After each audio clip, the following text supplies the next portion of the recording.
Elbatan. Assalamu alaikum. Бүгүнкү оюн тууралуу айтсак, бүгүнкү оюн жакшы болду. Бөйдө ырсыгы жок, балдар аман эсен. Ошол бүгүнкү оюнда утулуп калдык.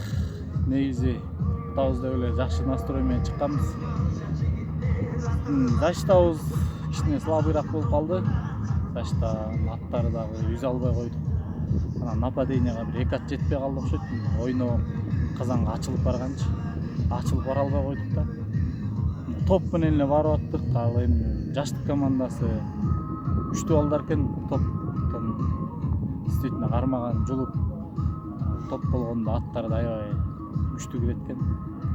Ача албай казан түбүнөн иштей албай койдук. Казанга көп эле келдик. Улак басып ортодон алып аттык. Нападениянан деле алып аттык.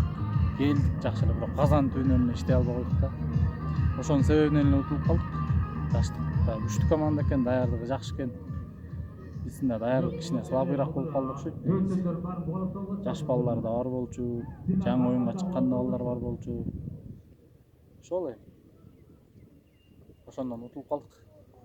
Кийинки оюндаргачы кандай даярданасыңар дегендей. Эми кийинки оюндарга Кудайдын буйруса. Эмнеге, мисалы үчүн, эмнеге басым кыласыңар? Мында көрдүңөр да бүгүнкү оюнда кайсыл жактан аксадыңар? Кийинки оюнга эмнени күчтөш керек экен, ошол боюнча.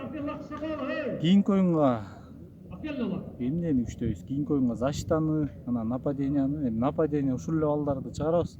Буюрса кийинки оюнга эми жетекчилик менен сүйлөшүп, колдон келсе бир ай мурун сбор баштап, сбор кылып, ошого даярданып, тактикаларды түзүп, балдардынчы, а то бизде эми бири-бирибизге сыйынаш жок болуп калды балдар. Постоянно ойногон балдар эмес да, ар кайсы жерден келген.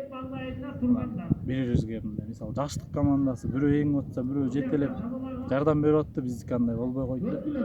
Ошону тууралап Кудайым көрсө калган жетекчилик чечет да.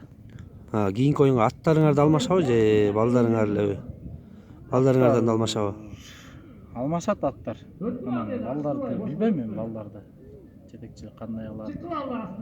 Азыр эми бардык эле балдар, жакшы балдар ойноп кетти командаларгачы. Анан эми көрөбүз. Жакшы бала болуп калса, ордун алмаштырганга мүмкүнчүлүк болсо алмаштырабыз. Чоң рахмат, анда ийгилик кийинки оюнга.